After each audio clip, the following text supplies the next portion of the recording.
بسم اللہ الرحمن الرحیم نحمدہ ونصلی ونسلم علی رسولہ الکریم وعلی آلہ وصحبہ اجمعین۔ عن ابن مسعود رضی اللہ تعالی عنہ قال قال رسول اللہ صلی اللہ علیہ وسلم صلوا اللہ من فضلہ فإن اللہ يحب ان يسأل وأفضل العبادة انتظار الفرج رواہ الترمذی وقال هذا حدیث غریب۔ آج کل ہر انسان مختلف قسم کی پریشانیوں اور مختلف قسم کے مسائل کا شکار ہوتا ہے۔ بعض اوقات ایسا بھی ہوتا ہے کہ انسان کو ان پریشانیوں سے نکلنے کی کوئی راہ نہیں نظر آ رہی ہوتی، راستے بند نظر آ رہے ہوتے ہیں، اور یہ پریشانیاں نتیجتاً انسان کے لیے بہت سی ذہنی امراض کا باعث بن جاتی ہیں۔ اور اس وقت دنیا بھر کے جو اعداد و شمار ہیں، اور صرف غریب ملکوں کے نہیں، غریب ملکوں سے کہیں زیادہ جو خوشحال ملک ہیں ان کے اعداد و شمار یہ بتلا رہے ہیں کہ زندگی کے مسائل اور پریشانیوں کی وجہ سے ذہنی امراض کا تناسب بڑھتا ہی چلا جا رہا ہے۔ ان پہ قابو پانے کا طریقہ کیا ہے؟ صرف دوائیوں سے ان چیزوں پہ قابو نہیں پایا جا سکتا، اور میڈیکل سائنس کے تجربات بھی یہ بات ثابت کر چکے ہیں کہ دوائی معاون تو بعض حالات میں ہو سکتی ہے، اکیلی دوائی کافی نہیں ہو سکتی۔ مسلمانوں کے پاس، بلکہ جو بھی اللہ کو ماننے والے مذاہب ہیں ان کے پاس ایک بہت بڑی چیز اس حوالے سے موجود ہے، جس کو ہم معمولی سمجھ کر اور نعوذ باللہ بعض اوقات دقیانوسی اور پرانے زمانے کی چیز سمجھ کر نظر انداز کر دیتے ہیں، اور وہ ہے اللہ کی رحمت پر نظر۔ اس پر بہت زور دیا گیا ہے، قرآن کریم نے اس پر زور دیا ہے اور جگہ جگہ بتلایا ہے، بلکہ قرآن کا آغاز ہی یہاں سے ہوتا ہے کہ اللہ کی جو ذات ہے وہ رحمان اور رحیم ہے۔ ہم نماز کی ہر رکعت کے اندر اللہ کی صفات کا اظہار کرتے ہوئے یہ کہتے ہیں کہ وہ رحمان اور رحیم ہے۔ قرآن میں اور جگہوں پر یہ بات بیان ہوئی کہ اللہ بہت مہربان ہے۔ رسول اللہ صلی اللہ علیہ وسلم نے بہت ساری حدیثوں میں یہ بات سمجھائی، اور اللہ کا یہ ارشاد سرور دو عالم حضور اقدس صلی اللہ علیہ وسلم نے نقل فرمایا کہ انا عند ظن عبدی بی، میرا بندہ میرے بارے میں جس طرح کا گمان رکھتا ہے میں اس کے ساتھ اسی طرح کا معاملہ اور اسی طرح کا برتاؤ کرتا ہوں۔ تو اللہ کی رحمت پر امید رکھنا، اللہ کے بارے میں پر امید رہنا، دنیا کے حوالے سے بھی آخرت کے حوالے سے بھی۔ اسی سلسلے میں حضرت عبداللہ ابن مسعود رضی اللہ تعالیٰ عنہ کی یہ حدیث مبارک کہ رسول اللہ صلی اللہ علیہ وسلم نے ارشاد فرمایا کہ صلی اللہ من فضلہ، اللہ سے اس کا فضل مانگا کرو۔ لفظ بڑے نپے تو لیں یہاں پہ، فضل کا لفظ ہے۔ فضل کا مطلب یہ ہوتا ہے کہ جس چیز کے آپ مستحق نہیں ہیں وہ بھی آپ کو مل جائے۔ فرض کریں آپ کسی جگہ کام کرتے ہیں اور 8 گھنٹے کام کرنے کی آپ کی جو مزدوری ہے وہ 1000 روپے مقرر ہے، آپ کو شام کو 1000 روپے مل جاتا ہے، تو یہ آپ کے ساتھ عدل کا معاملہ ہو رہا ہے، انصاف کا معاملہ ہو رہا ہے، آپ کو اپنی اجرت مل رہی ہے، اجر مل رہا ہے۔ اور اجر کا لفظ بھی قرآن و حدیث میں بہت ساری جگہوں پہ استعمال ہوا ہے۔ لیکن اگر آپ کو 1000 روپے کی بجائے 5000 مل جاتے ہیں، جتنے کا آپ مستحق سے اس سے زیادہ مل جاتے ہیں۔ جس شخص کے ہاں ملازمت کر رہے تھے اس سے 1000 روپے لیتے ہوئے آپ یہ کہتے ہیں کہ سر میرے پیکج میں تو یہ چیز شامل نہیں ہے، لیکن میری بیوی ہاسپٹل میں داخل ہے، اس کے علاج معالجے کا مسئلہ ہے، تو وہ کہتے ہیں ٹھیک ہے آپ کی بیوی کے علاج معالجے پہ جتنا خرچہ ہوگا وہ سارا میں دے دوں گا، وہ اس پیکج میں داخل نہیں ہے۔ یہ جو ملا ہے یہ آپ کو اس کا فضل ملا ہے، آپ کے حق سے، آپ کے استحقاق سے زائد ملا ہے۔ اللہ جہاں عدل والے ہیں وہیں وہ فضل والے بھی ہیں،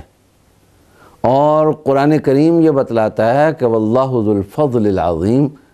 اللہ صرف فضل والے ہی نہیں ہیں، بڑے فضل والے ہیں، اور وہ فضل جس کو چاہتے ہیں دے دیتے ہیں، ان کی مرضی پر ہے۔ یہ نہیں کہ وہ ان سے پوچھے کہ فلاں کو کیوں دیا، فلاں کو کیوں نہیں دیا، جو مانگتا ہے اس کو وہ ضرور دیتے ہیں۔ تو حضرت عبداللہ ابن مسعود رضی اللہ تعالیٰ عنہ سرور دو عالم حضور اقدس صلی اللہ علیہ وسلم کا یہ ارشاد نقل کرتے ہیں،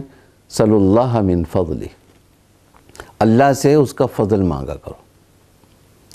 مانگیں گے تو وہ تنگ نہ آ جائے کہیں، نہیں، فرمایا فَإِنَّ اللَّهَ يُحِبُّ أَن يُسْأَلَ، اللہ چاہتے ہیں کہ اس سے مانگا جائے۔ مانگے جانے کو صرف یہ نہیں کہ وہ چاہتے ہیں، بلکہ یہ فرمایا کہ وہ اسے محبوب رکھتے ہیں، اس عمل سے انہیں محبت ہے۔ اور آخری جملہ ارشاد فرمایا کہ وَأَفْضَلُ الْعِبَادَةِ انتظار الفرج، سب سے افضل عبادت کشادگی کا انتظار کرنا ہے۔ اور یہ بات تھوڑی سی وضاحت کے ساتھ، لفظوں کے تھوڑے سے اضافے کے ساتھ ترمذی شریف ہی کی ایک دوسری روایت میں آتی ہے کہ رسول اللہ صلی اللہ علیہ وسلم سے جب یہ پوچھا گیا کہ سب سے بڑی عبادت کون سی ہے، تو آپ نے فرمایا انتظار الفرج فی الشدہ، جب آپ مشکل وقت سے گزر رہے ہوں، کٹھن حالات سے گزر رہے ہوں، بظاہر آپ کو بچنے کا اور ان مشکلات سے نکلنے کا کوئی راستہ سجھائی نہ دے رہا ہو، ایسے وقت میں آپ پر امید رہیں کہ جس طرح آج مجھ پر مشکل وقت ہے، اللہ کی ذات مجھ پر اچھا وقت بھی ضرور لائے گی، یہ مشکل وقت، یہ برا وقت ختم ہو جائے گا، اچھا وقت مجھ پہ اللہ کے فضل سے ضرور آئے گا۔ اس بات کی امید رکھنا، امید کی کرن اپنے دماغ میں روشن کرنا، یہ انسان کی ذہنی صحت کے لیے مفید تو ہے ہی ہے۔ رسول اللہ صلی اللہ علیہ وسلم ارشاد فرما رہے ہیں کہ یہ ایک بہت بڑی عبادت ہے۔ جس طرح نماز عبادت ہے، تلاوت عبادت ہے، اور ہم اپنی مشکلات کے لیے وظائف بزرگوں سے پوچھتے ہیں، وہ بھی اچھی بات ہے، اللہ کا نام جس طریقے سے بھی لیا جائے اس کا فائدہ ہوتا ہے، لیکن یہاں ایک بہت ہی آسان عبادت ہے جس کی طرف رسول اللہ صلی اللہ علیہ وسلم ہماری توجہ دلا رہے ہیں کہ کیسا بھی مشکل وقت ہو، اللہ کی رحمت سے کبھی مایوس نہیں ہونا۔ سورہ علم نشرہ میں اللہ جل جلالہ نے یہی بات ارشاد فرمائی ہے کہ ان مع العسر یسرا، ان مع العسر یسرا، جہاں تنگیاں آتی ہیں ہر تنگی کے ساتھ آسانی بھی ہوتی ہے، اکیلی تنگی نہیں رکھی۔ انسان اللہ کی ایک محبوب مخلوق ہے، اور مومن تو اللہ کو بہت زیادہ محبوب ہے۔ اللہ نے انسان کے لیے کانٹے ہی کانٹے رکھے ہوں اور اس کانٹے کے ساتھ پھول کوئی نہ ہو، ایسا نہیں ہو سکتا۔ قرآن کہتا ہے ایسا نہیں ہے۔ جہاں عسر اور تنگی کے کانٹے ہوں گے، وہاں یسر اور آسانی کا پھول بھی موجود ہوگا، بس ترتیب تھوڑی سی آگے پیچھے ہو جاتی ہے۔ کبھی پھول پہلے ہماری نظروں کے پھول سے واسطہ میں پہلے پڑ جاتا ہے، کانٹے سے واسطہ بعد میں پڑتا ہے، کبھی کانٹے سے واسطہ پہلے پڑتا ہے، پھول سے بعد میں پڑتا ہے، یہ ترتیب تھوڑی سی آگے پیچھے ہو جاتی ہے۔ اور سورہ علم نشرہ کی انہی 2 آیتوں کی تفسیر میں بہت سارے بزرگوں نے یہ بات ارشاد فرمائی ہے کہ اس آیت سے معلوم ہوتا ہے کہ اللہ کی طرف سے جب ایک تنگی آتی ہے تو اس تنگی کے ساتھ کم از کم 2 آسانیاں ضرور ہوتی ہیں، بس اللہ کی رحمت سے امیدوار رہنے کی ضرورت ہوتی ہے۔ ایک حدیث میں رسول اللہ صلی اللہ علیہ وسلم نے یہ بتلایا کہ انسان پر جب مصیبتیں آتی ہیں، انسان کو کوئی تکلیف پہنچتی ہے، کوئی صدمہ پہنچتا ہے، کوئی جسمانی اذیت پہنچتی ہے، کوئی دکھ اٹھانا پڑتا ہے، تو اس پر اجر و ثواب کیسے ملتا ہے؟ تو اس میں ایک بڑا عجیب جملہ رسول اللہ صلی اللہ علیہ وسلم نے ارشاد فرمایا